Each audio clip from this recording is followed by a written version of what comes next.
Le sélectionneur des Lions de la Teranga El Tactico a dévoilé les 26 jours sénégalais pour la Coupe du Monde Qatar 2022 lors de sa conférence de presse tenue aujourd'hui au restaurant Gouturé 6 sur la Védène. Après la publication de la liste, certains journalistes sportifs se sont prononcés pour livrer leurs avis suivant les réactions d'Abdoulaye Thiam, président ANPS, Mbaye Sen alias l'international, Adama Kande, Aïssatou Françoise Seck, Amina Dian. Ce qui veut dire qu'il y a des joueurs expérimentés.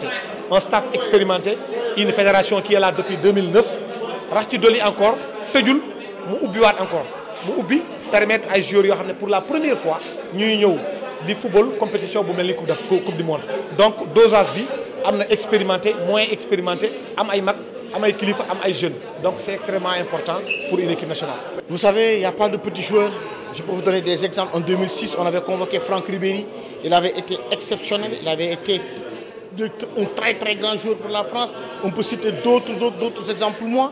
Ce qu'il faut reconnaître et ce qu'il faut savoir, c'est ce qui les amène là-bas. Une Coupe du Monde, ça ne se joue pas tout le temps. Et les joueurs dont Aliou Cissé a convoqué, ils sont conscients de cela et pour moi, ils donneront le maximum pour vraiment représenter dignement le Sénégal. Bon, juste mon dernier mot, c'est soutenir l'équipe nationale du Sénégal. Une Coupe du Monde, c'est une Coupe du Monde. Espérons que cette fois-ci, on va dépasser le stade des quarts de finale et pourquoi pas devenir la première équipe africaine à remporter la Coupe d'Afrique des Nations, dont je rappelle Aliou Cissé, sur son contrat qu'il a signé hier au niveau de la Fédération sénégalaise de football, devant le président de la Fédération sénégalaise de football et le ministre des Sports, un contrat d'objectifs qu'ils nous ont assigné, arrivé au stade des quarts de finale. Bon, il peut le faire, espérons qu'il le fera, car il l'a dit, c'est un homme d'objectifs, c'est un homme de combat. Et on lui avait assigné de remporter la Coupe d'Afrique des Nations lors de la dernière édition, il l'a pris. Maintenant, reste à voir par rapport à la Coupe du Monde. Espérons que le Sénégal va dépasser le stade des quarts de finale, ce qui est possible, car le football n'est pas une science exacte. Je le répète, le football n'est pas une science exacte. Alors pour mon publication, bon, amon vraiment une surprise parce que nous avons voulu chambouler l'équipe parce que l'équipe championne d'Afrique, la Coupe du Monde, peut-être que changement est peut-être quelques personnes qui sont mais nous avons vraiment une surprise. Bon, en tout cas, nous sommes satisfaits pour la liste des 26 joueurs. C'est vrai qu'il y a des nouveaux comme Formose Mendy, Ismaël Jacob, il y a 18 nouveaux joueurs, 18 nouveaux jeunes. Peut-être qu'ils n'ont pas assez d'expérience, mais aussi il y a des joueurs comme Cheikhou Kouyaté, Sadio Mané qui ont d'expérience. Aujourd'hui, la liste, nous qui sommes journalistes, nous sommes satisfaits en tout cas. Alors, ce n'est pas une surprise en tout cas pour moi et pour la majorité des journalistes sportifs que nous sommes. Puisqu'il y a un très bon mélange entre ceux qui ont joué la Coupe du Monde en 2018, je pense qu'il y en a 8 ou 9. Ensuite, ceux qui ont gagné la Coupe d'Afrique des Nations, et puis 6 ou 7 nouveaux joueurs qui sont venus compléter la liste des 26. Donc je pense que c'est une belle alchimie pour pouvoir aller au Qatar la tête tranquille. Et puis des joueurs aussi de qualité, puisque ce sont des joueurs qui ont eu à jouer ici au Sénégal, qui ont eu à qualifier le Sénégal à la Coupe du Monde. Et puis les autres joueurs qui arrivent, je pense que c'est normal de faire une petite ouverture et permettre à ces jeunes-là d'intégrer la tanière. C'est vrai qu'ils vont jouer pour la première fois une compétition d'envergure, mais bon, je pense que l'un dans l'autre, c'est une très bonne liste de 26. C'est une liste très équilibrée, il faut le dire, et puis pas de grande surprise. Journaliste là, dont médecin, et donc, gisuma fenn fu ñu génnee benn papier bu ñu ne ma Sadio Mané de dafa forfait gisuma ko li ma gis mooy Bayern Dominique nee na Sadio Mané du mun a football déplacement Bayern dem Schalke samedi bii suba loolu laa gis ñu ne dañuy defaat yeneen examen fédération sénégalaise de football yebal aussi médecin équipe nationale mu dem mu saytu Sadio Mané liñ koy ñaanal yàlla tey mooy mu wér bu wérulee sax ñu au moins ñu xalaat ne premier match bi peut-être dina ko mën a rater ok mais ce serait dommage pour l'équipe nationale du Sénégal pour le football africain que amoo Mo Salah ci coupe du monde amoo Mahrez ci coupe du monde amoo yenn vedettes yi Sadio Mané bi nga xam ne suñu yaakaar yëpp ci moom la nekkoon nga ñàkk ko ci coupe du monde bi donc loolu pour le moment fu ñu toll nii tëndee li Aliou Cissé def lii lañ doon xaar ci moom leneen li mooy ñaanal Sadio Mané yàlla may ko wér mu ñëw accompagner famille am parce que équipe nationale tey jii nii nekkatul équipe presque famille la. Je vais juste rebondir ce qu'a dit Aliou Cissé concernant la blessure de Sadio Mané. Ce qu'il faut retenir d'après ses propos, que les 10 premiers jours, Sadio Mané ne sera pas opérationnel. Les 10 premiers jours, il ne sera pas opérationnel. Et je prends les propos du coach à la lettre. Car il a dit qu'il va laisser 10 jours pour voir si la blessure de Sadio Mané va se cicatriser. Et après, on verra. Et il a pris comme exemple le cas d'Ismaïla Sarr lors de la dernière Coupe d'Afrique des Nations. Maintenant, ce qu'il faut retenir, croisons les doigts pour que Sadio Mané soit apte pour les prochains matchs de l'équipe nationale du Sénégal. Mais ce qu'il faut retenir d'ores et déjà, que Sadio Mané ne jouera pas le premier match face aux Pays-Bas. Présence Sadio Mané, je pense que malgré blessure, malgré coow li am fan yi moo xam ne tere na nelaw Sénégalais yi tere na nelaw africains yi indi na coow ci adduna bi yëpp mais terewul woo na ko loolu man dama ko doon séntu dama ko doon xaar parce que c'est normal mu woo ko yaa ngi rappelé wu Coupe d'Afrique des Nations amoon nañ cas bu mel ni mooy Ismaïla Sarr amoon gaañu donc club am nee na du mën a jouer dafa forfait mais ñu convoqué ko mu liggéey ci ñu suivre ko pour mu rejoindre équipe bi au bon moment en quart de finale.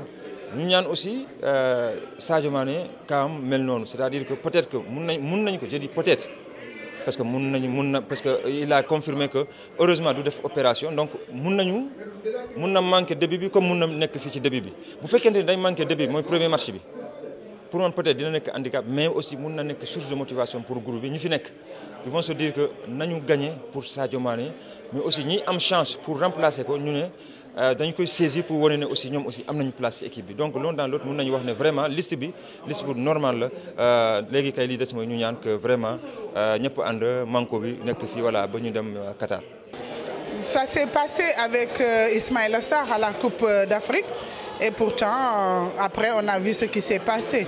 Donc je pense oui que Sadio Mané doit être dans la liste, ne serait-ce que pour peser négativement sur la tête des autres joueurs de nos adversaires en tout cas. Mais oui, Sadio Mané doit figurer sur cette liste et nous lui souhaitons prompt rétablissement, même s'il manque le premier match ou le deuxième match, mais je pense qu'il sera là pour le reste de la compétition. Saliou Ciss joueur bi ma naw la ñëpp gis nañ ñu mu jot a def ci Coupe d'Afrique bi. waaye bokkoon naa depuis le début ci ñi nga xam ne dañ ko doon bëggoon xelal et loolu malheureusement je crois que son entourage ak son manager peut-être xaw ma parce que nekkuma foofu aw ma ak ñoom yenn aw ma ak moom atome crochu comme li ñuy wax ci tubaab mais pour man Saliou Ciss lu mu waroon def jaral na ko sax s'il le faut sax moom mu fay club pour exagérer rek wala mu dem ci club signé fa 6 mois kenn du ko fay dara maanaam na football rek.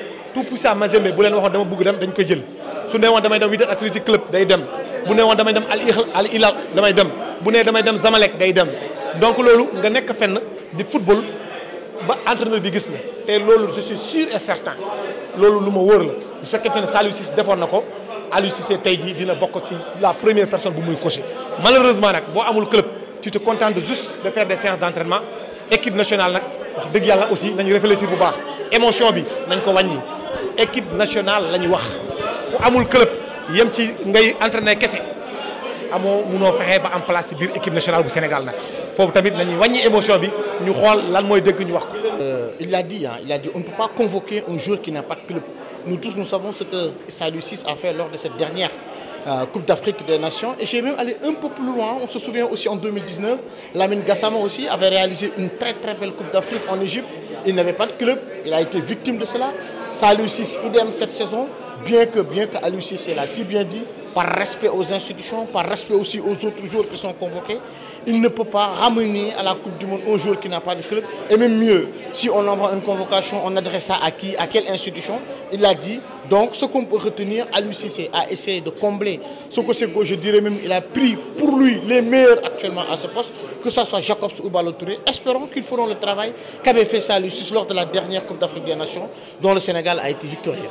Absence Saliou Ciss bi xam nga loolu indoon na fi débat ba indi ay wax sa xalaat ci télé nii naan wooy même bu fekkee amul club mun nañ ko may chance am et cetera mais je pense que aussi coach bi dafa rester ci logique bu mu waxoon mooy que ne ku amul club ku compétirul du la mën a convoquer c'est dommage nag pour Saliou parce que ak Coupe d'Afrique bu mu def pour man heure yi waroon na fekk mu am club pour mun a dem coupe du monde parce que Saliou Ciss waroon na nekk ci liste bi maintenant aussi le coach ne pouvait pas faire autrement. C'est un impact parce que Saliou Ciss c'est un grand joueur et c'était une demande nationale. Mais aujourd'hui le coach a raison parce que Saliou Ciss n'a pas de club et le coach ne peut pas convoquer un joueur qui n'a pas de club. Tout le monde, il y a beaucoup de gens qui disaient pourquoi pas Saliou Ciss ne peut pas signer à Djambar, son papa est là-bas, ou bien à Teungueth FC, ou bien à Dakar Sacré-Cœur, c'est-à-dire un club sénégalais. Mais le coach a raison, Saliou Ciss n'a pas de club, donc il ne peut pas être convoqué, même si c'est une demande nationale. On pense aussi aux d'autres joueurs qui viendront à l'avenir. Ce n'est pas seulement Saliou Ciss qui n'a pas de club, il y a d'autres joueurs aussi qui n'ont pas de club et qui veulent venir à l'équipe nationale. Donc on doit faire la différence des choses. Nous tous, nous souhaitons, parce que Saliou Ciss c'est un grand meneur de l'équipe, c'est un technicien, c'est un latéral vraiment très bon, mais puisqu'il n'a pas de club, le coach a raison. Peut-être on lui souhaite vraiment d'ici peu de temps de rejoindre les grands clubs et venir pour la CAN 2023. Alors, tout le monde aurait souhaité que Saliou Ciss soit là, le coach en premier, parce que quand même, il a fait de belles performances à la Coupe d'Afrique. Il était l'un des meilleurs joueurs, mais malheureusement, il n'a pas de club, il ne s'est pas entraîné, il n'a pas de compétition.